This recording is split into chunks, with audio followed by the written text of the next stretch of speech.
सबको जय मसीह की। मैं जसपाल हूँ और आज मंगलवार का दिन है। पवित्र मंगल सप्ताह का मंगलवार का पवित्र दिन है। आज हम जो टॉपिक को कवर करने वाले हैं वो है धार्मिक अगुओं से वाद विवाद, जैतून पहाड़ पर यीशु मसीह का उपदेश और यहूदा का प्रभु से विश्वासघात। तो इसके बारे में हम लोग थोड़ी सी चर्चा करेंगे आज। तो धार्मिक अगुओं से वाद विवाद, सदूकी, फरीसी, शास्त्री, व्यवस्थापक, ये कौन थे? यीशु मसीह किन लोगों से वाद विवाद कर रहा है? वो कौन है और यीशु कौन है? आज हम मेन इसके बारे में देखेंगे। तो जैसे हम वचन में जाने से पहले प्रार्थना करते हैं। पिता, हम धन्यवाद करते हैं समय के लिए। मैं प्रार्थना करता हूँ पिता परमेश्वर, आज के इस वचन को आप आशीष करना, ब्लेस करना परमेश्वर, पवित्र आत्मा के द्वारा मेरी भी अगुवाई करना परमेश्वर, बोलने में सहायता करना, मदद करना और सुनने वाले को भी आप आशीष करना। प्रभु यीशु के नाम से मांगते हैं, आमीन आमीन। तो यीशु मसीह किन से वाद विवाद कर रहा है? ज्यादातर हम बाइबल को पढ़ते हैं एक लाइटली, एक नॉर्मल बुक की तरह पढ़ते हैं। हमने कभी आम व्यक्ति तो कभी सोचता भी नहीं है ये सदूकी फरीसी कौन थे और वो कहाँ से आए थे और यीशु मसीह उनसे क्यों वाद विवाद कर रहे हैं, इसके बारे में कभी नहीं सोचते। पर आज हम जानेंगे कि वो कौन लोग थे जिनसे यीशु मसीह ने बचने के लिए कहा गया है। तो इस कैटेगरी में जाने के लिए हम लोग मत्ती की किताब अध्याय मत्ती की किताब अध्याय 3 वचन 7 को पढ़ेंगे। ऐसे परमेश्वर का वचन कहता है, जब उसने बहुतेरे फरीसियों और सदूकियों को बपतिस्मा के लिए अपने पास आते देखा तो उनसे कहा, हे सांप के बच्चों, तुम्हें किसने जता दिया कि आने वाले क्रोध से भागो? तो सदूकी और फरीसियों से क्यों परमेश्वर से क्यों वाद विवाद करते हैं? वो लोग कौन थे? तो सबसे पहले हम लोग जानेंगे कि फरीसी कौन थे। फरीसी जो थे मसीह के समय में जो फरीसी लोग जो थे वो यहूदी संप्रदाय में फरीसियों के वर्ग का एक प्रभावशाली थे। यहूदियों के समूह के एक प्रभावशाली वर्ग में आते थे वो, और वो इतने रूढ़िवादी और कट्टर थे जिसके बारे में आपको अंदाजा भी नहीं है। वो मूसा की व्यवस्था को सारी जानते थे। वो मूसा की व्यवस्था के प्रति इतने धुन में आ गए कि उनका ज्ञान उनको पतन की तरफ लेकर चला गया।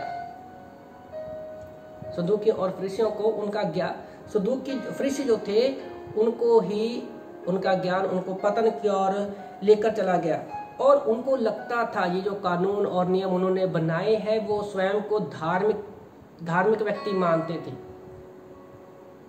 वो इस बात का भी घमंड करते थे कि हमारे गोत्र में सब लोग पैदा हुए हैं, मूसा जैसे लोग। और वो व्यवस्था की क्या थी, व्याख्या करने वाले भी लोग थे।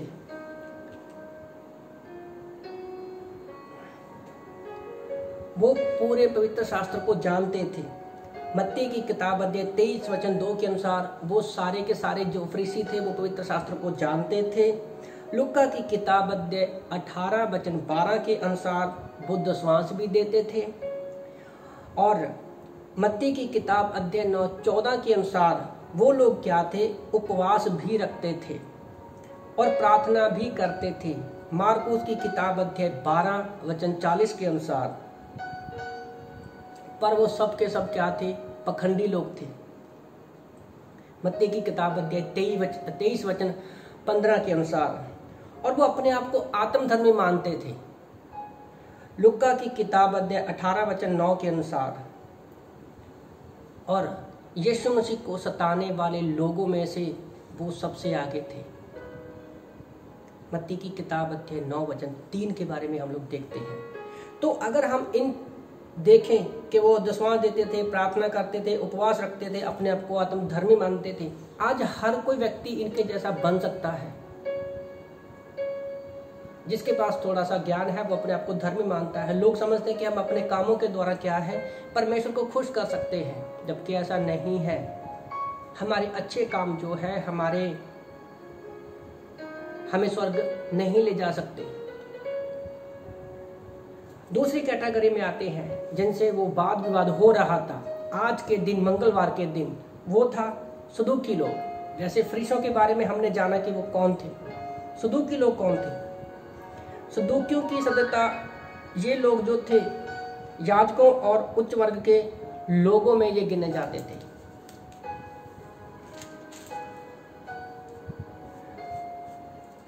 और ये जो लोग थे, जो भी अलौकिक बातें होती हैं, जो भी मतलब चमत्कार वगैरह होते हैं, उनके ऊपर जो कम ही विश्वास करते थे।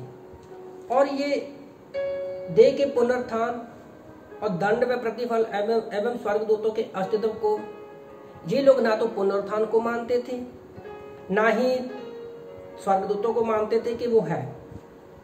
वो सब उनका इनकार करते थे सदूकी लोग। प्रेतों के काम अध्याय 23 वचन 28 में भी हम इसके विषय में पढ़ सकते हैं। पर ये मूसा की लिखी हुई नियमों का, जो उसने नियम बनाए थे मूसा ने, उसका ये लोग समर्थन करते थे। पर फरीसियों के जो नियम, जो परंपराएं थी, जो मूसा की व्यवस्था को फॉलो तो करते थे, पुनरुत्थान को नहीं मानते थे, स्वर्गदूतों को नहीं मानते थे, पर फरीसियों की जो परंपराएं थी उनके वो विरोध में थे।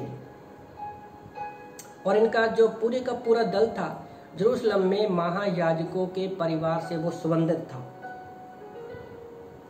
और मंदिर में, आराधना में जितना भी सामान उपयोग होता था, यूज होता था, उसमें लाई जाने वाली हर एक सामग्री में ये लोग अपना इंटरेस्ट रखते थे, रुचि रखते थे। और साथ ही साथ याद रखो, जब यीशु मसीह का समय था तो रोमी साम्राज्य उस समय फैला हुआ था। तो ये लोग जो थे, सदूकी लोग जो थे, उनको भी सहायता करते थे।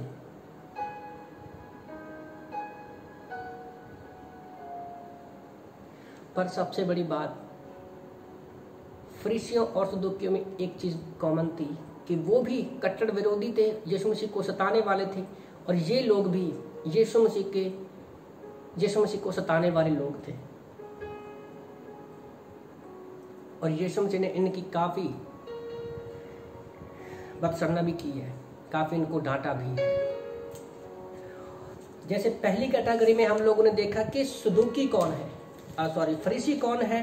फरीसी वो लोग हैं जिनको मूसा के पूरा ज्ञान है, वो उसको पढ़कर सुनाने वाले थे, है ना। और वो प्रार्थना, दसवां सब कुछ देते थे, और वो घमंडी थे। दूसरे थे सदूकी, ये याजकों के गोत्र से आते थे जेरूसलम में। ये जितनी भी आराधना में आने वाली सामग्री थी उसमें ये लोग रुचि रखते थे और मसीह के विरोधी थे। और रोमी साम्राज्य को, जो राज्य था, तो उसको भी ये सहयोग करते थे। रोमी साम्राज्य था, उसने सिर्फ इजराइल पर क्या था, कर देने के लिए बोला हुआ था, बाकी सारा कुछ ये लोग ही संभालते थे। वो सिर्फ इनकी बात तो कामों में ज़्यादा क्या था, ज़्यादा इंटरफेयर नहीं करते थे। ये इजराइल में सारे लोग जो थे ये सब कुछ कर सकते थे, पर किसी को मौत की, दंड की आज्ञा नहीं दे सकते थे। हम आगे आने वाले मैसेजेस में देखेंगे कि कैसे ये लोग जो थे किसी को दंड की आज्ञा नहीं दे सकते थे। और शास्त्री तीसरी कैटेगरी में आते हैं। शास्त्री लोग कौन थे? एक्चुअल में ये फरीसियों का ही एक ग्रुप था, फरीसियों में से ही बाहर आया हुआ एक ग्रुप था। और ये काफी ऊंचे पद पर बैठने वाले लोग थे, एक ऊंचे प्रतिष्ठित सदस्य के रूप में कार्य करते थे।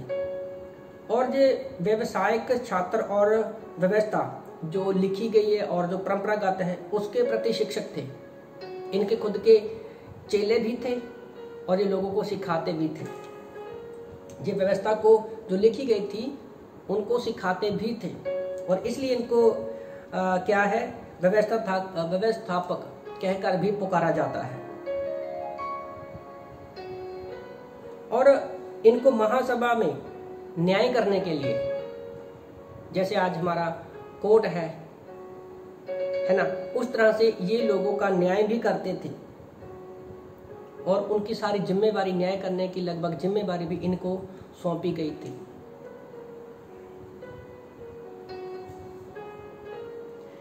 तो भजन से मत्ती की किताब अध्याय 22 वचन 35 में भी हम लोग देख सकते हैं, इनके विषय में पढ़ सकते हैं। तो ये 3 कैटेगरी आती है मेन, जिनसे यीशु मसीह विरोध कर रहे हैं। जैसे मैंने पहले बोला कि धार्मिक अगुओं से वाद विवाद यीशु मसीह करते हैं। हम सदूकी फरीसियों का नाम लेते हैं पर उनके बारे में जानते नहीं हैं। तो आज के इस मैसेज में आप सुनेंगे, देखा कि कैसे वो लोग कौन है। पर याद रखो, जब हम सुसमाचार की 4 पुस्तकों को पढ़ते हैं तो यीशु मसीह को चारों पुस्तकों में, चारों सुसमाचार की किताबों में अलग अलग रूप से दिखाया गया है। जैसे मत्ती की किताब में यीशु मसीह को राजा के रूप में प्रकट किया गया है। मार्कुस की किताब में यीशु मसीह को एक दास के रूप में प्रकट किया गया है। जैसे मैंने कल भी मैसेज में बोल रहा था कि यीशु मसीह ने यरूशलेम में विजय प्रवेश क्यों किया, क्योंकि उसने खुलेआम से मनुष्य के रूप में और एक मसीहा के रूप में खुलेआम अपने आप को यरूशलेम में घोषित किया। और लूका की किताब में एक मनुष्य के रूप में, जो कि यूनानी लोगों को लिखी गई थी, और यूहन्ना की पत्री में परमेश्वर के रूप में, जो कि कलीसिया को और पूरी दुनिया को लिखी गई है। मत्ती की किताब राजा के रूप में क्यों, क्योंकि वो किताब यहूदियों के लिए लिखी गई है।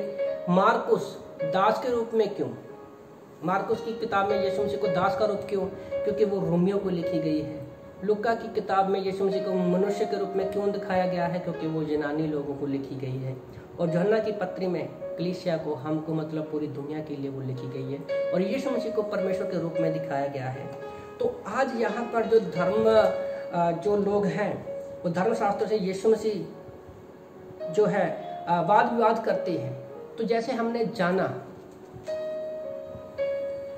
कि ये सदूकी फरीसी शास्त्री कौन थे, उसी तरह से हमें ये भी जानने की जरूरत है कि यीशु मसीह कौन है। यीशु मसीह कौन है वो भी हमें जानने की जरूरत है।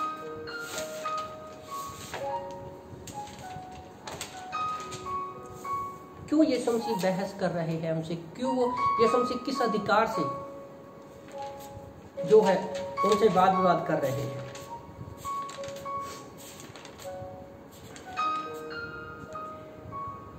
यीशु मसीह कौन था, आज हम इसके विषय में जानेंगे।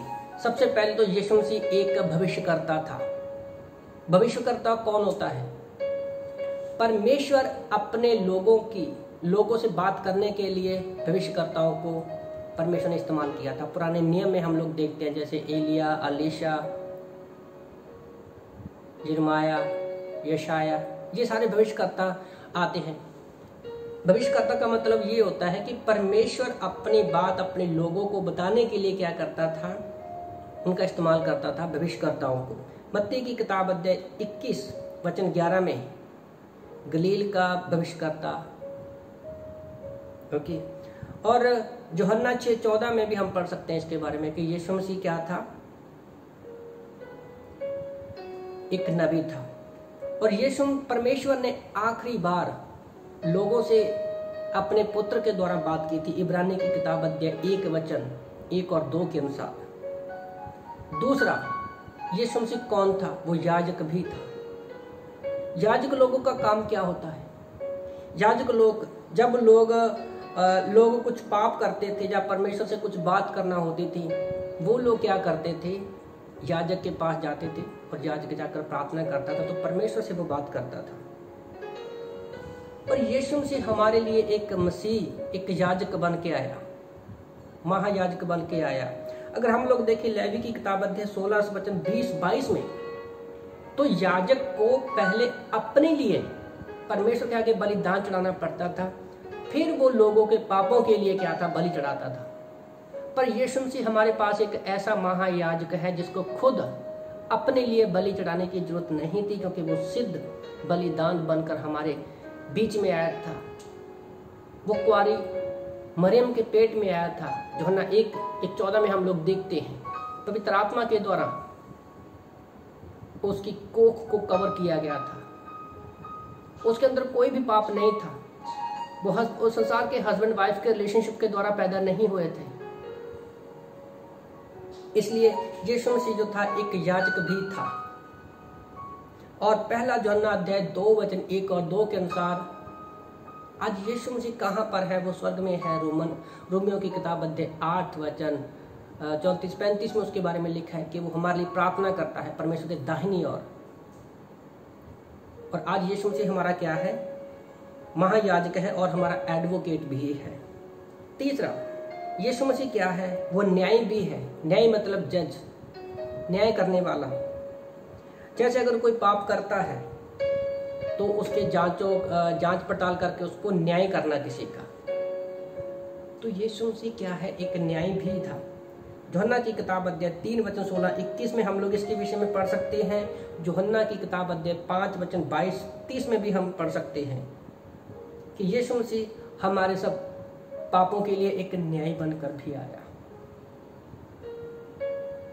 पर एक दिन यीशु मसीह खुद न्याय करेगा बीमा न्याय शीट पर सारे मसीहियों का।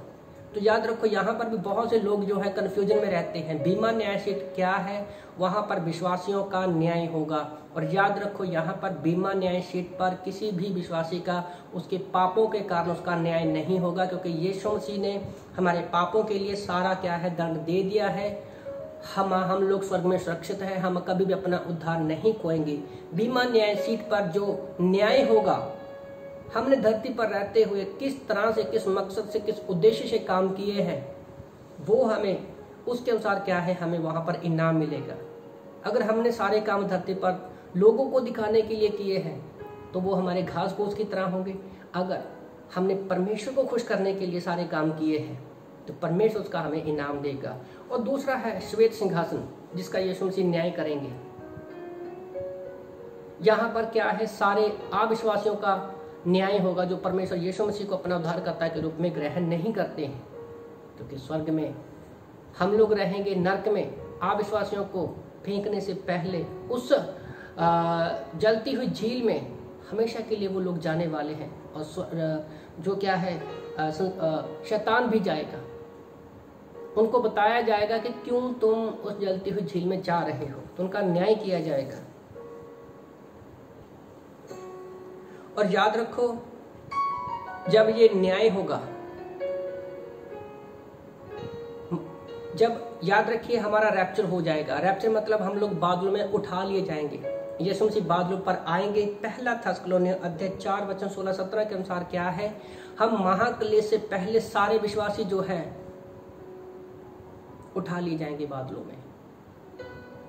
और जो 7 साल का महाक्लेश आने वाला है धरती पर, वो इजराइल के लिए होगा। और जितने भी अविश्वासी लोग बचेंगे उनके लिए होगा।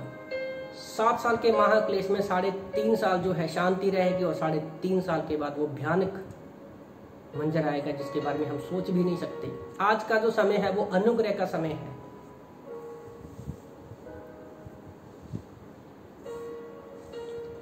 यीशु मसीह राजा है।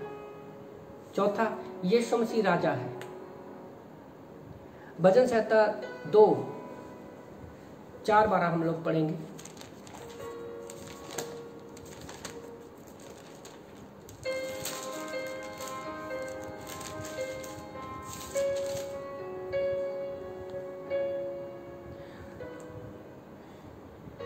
अगर भजन संहिता 2:4-12 हम पढ़ते तो यहाँ पर यीशु मसीह के राजा के रूप में अभिषेक के बारे में बताया गया है। और यीशु मसीह का राज्य जो था वो धरती के जैसे राजनीतिक राज्य है, जैसे एक पार्टी राज्य करती है, उसका राज्य वैसे नहीं था। उसका आत्मिक राज्य था, परमेश्वर का राज्य है वो। पर उसका जिसका इंतजार यीशु मसीह का, जैसे यहूदी लोग कर रहे थे कि यीशु मसीह एक राजा की तरह घोड़े पे सवार होकर आएगा, यीशु मसीह का राज्य ऐसा नहीं था। वो सेकंड कमिंग में जब दूसरी बार वो आएंगे तब यीशु मसीह घोड़े पर बैठकर एक न्याय के रूप में, राजा के रूप में वो आएंगे। पर एक उद्धारकर्ता के रूप में यीशु मसीह इस दिनों में आए हैं। तो नबी क्या है? जब हम यीशु मसीह को नबी के भविष्यकर्ता के रूप में देखते हैं, वो एक परम सच्चा है। याजक क्या है? एक सिद्ध बलिदान है। और मसीह झूठा नहीं है, और उसमें कोई दाग नहीं है, और उसमें कोई पाप नहीं है। न्याय क्या है? हमारा एक धार्मिक आदर्श है यीशु मसीह। और राजा, वो प्रभुओं का प्रभु और राजाओं का राजा है। तो यीशु मसीह जो है, सदूकी और फरीसियों से वाद विवाद कर रहे हैं। दूसरा जो इसमें है, जैतून पहाड़ पर उपदेश। इसमें मत्ती की किताब अध्याय 24 1 से लेकर 25 से 46 में जब हम देखते हैं तो यीशु मसीह बताते हैं कि भविष्य में कौन सी घटनाएं जो हैं होने वाली है। और याद रखो, यीशु मसीह जो है वो एक भविष्यकर्ता भी है।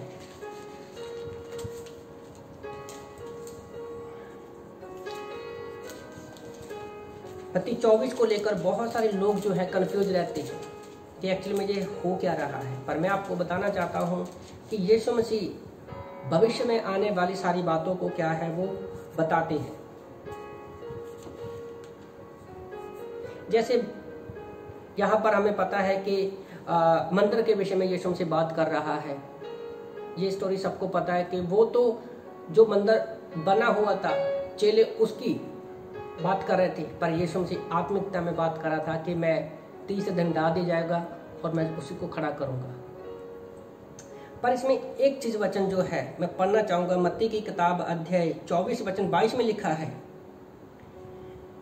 उस समय यदि कोई तुमसे कहे कि देखो मसीह यहाँ है, वह वहां है, तो प्रतीति ना करना।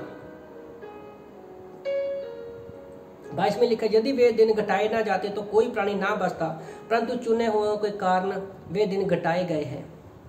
तो क्यों परमेश्वर जो है लिखा है प्राणी ना बचता? यहाँ पर यीशु मसीह भविष्य में होने वाली सारी घटनाओं का वर्णन करते हैं। पर मैं आप लोगों को बताना चाहता हूँ, जब हम 24, 25, 26 को पढ़ते हैं, ओके, तो ये सारी बातें हमारे रैप्चर होने के बाद जो है, उठाए ले जाने के बाद ये सारी बातें होंगी। जैसे पहला थिस्सलुनीकियों अध्याय 4 वचन 13 से 18 में हम इस चीज को पढ़ सकते हैं। तो दूसरी जो सबसे बड़ी आगे जो इस घटना के बारे में बताया गया है वो है यहूदा का विश्वासघात।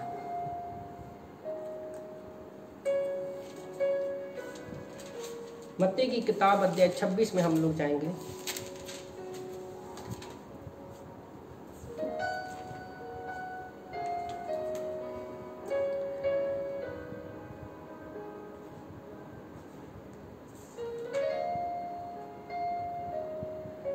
यहूदा इस्करियोती जो था वो यीशु मसीह के 12 चेलों में से था।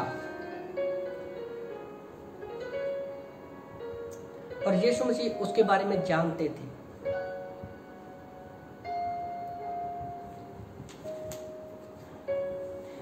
लिखा है मत्ती की किताब अध्याय 26 वचन 14 में, तब यहूदा इस्करियोती नाम 12 चेलों में से एक महायाजक के पास जाकर कहा, यदि मैं उसे तुम्हारे हाथ पकड़वा दूं तो मुझे क्या देंगे? उन्होंने उसे 30 चांदी के सिक्के तोल कर दिए और वह उसी समय उसे पकड़ने का अवसर ढूंढने लगे। तो ये मंगलवार के दिन, पवित्र हफ्ते का पवित्र मंगलवार का दिन है। उसे 3 घटनाएं हो रही है।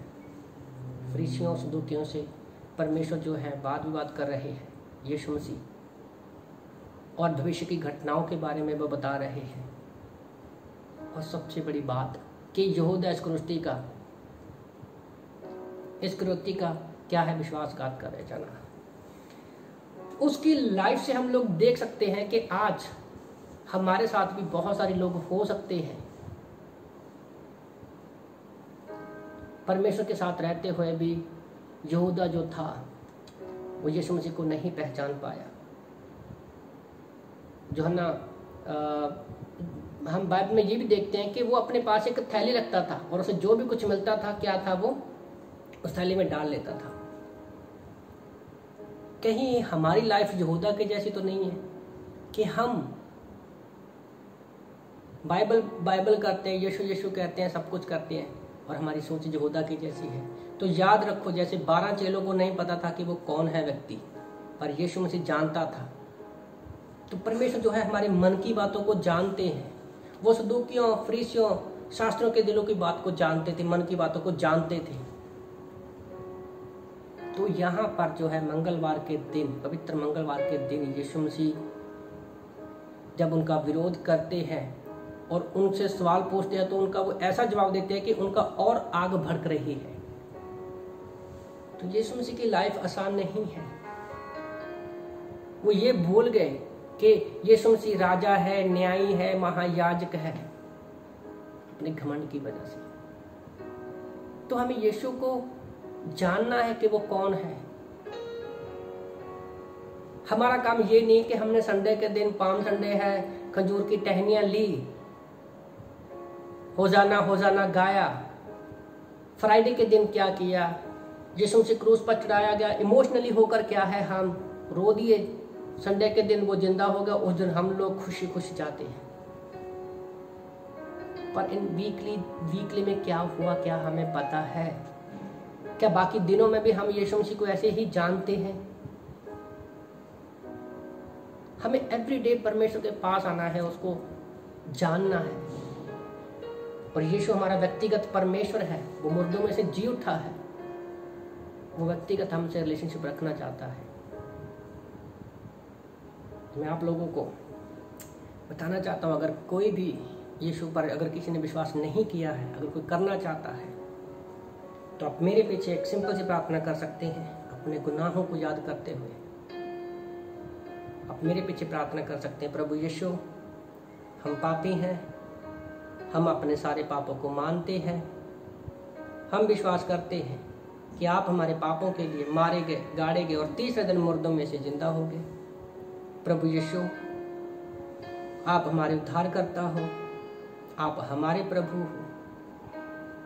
प्रभु यीशु, हमारे दिल में आओ। धन्यवाद प्रभु यीशु, आपके बहाए लहू से हमारे सारे पाप माफ हो गए। तो याद रखिए, अगर जिस किसी ने भी ये प्रार्थना दिल से किया है, तो परमेश्वर ने उसके सारे पापों को हमेशा के लिए क्षमा कर दिया है। वो हमेशा के लिए स्वर्ग में रहेंगे, पवित्र आत्मा उनके अंदर आ चुका है और कभी भी वो अपना उद्धार नहीं खोएंगे। तो इन वचनों से परमेश्वर आपको ब्लेस करे। आमीन। सबको जय मसीह की।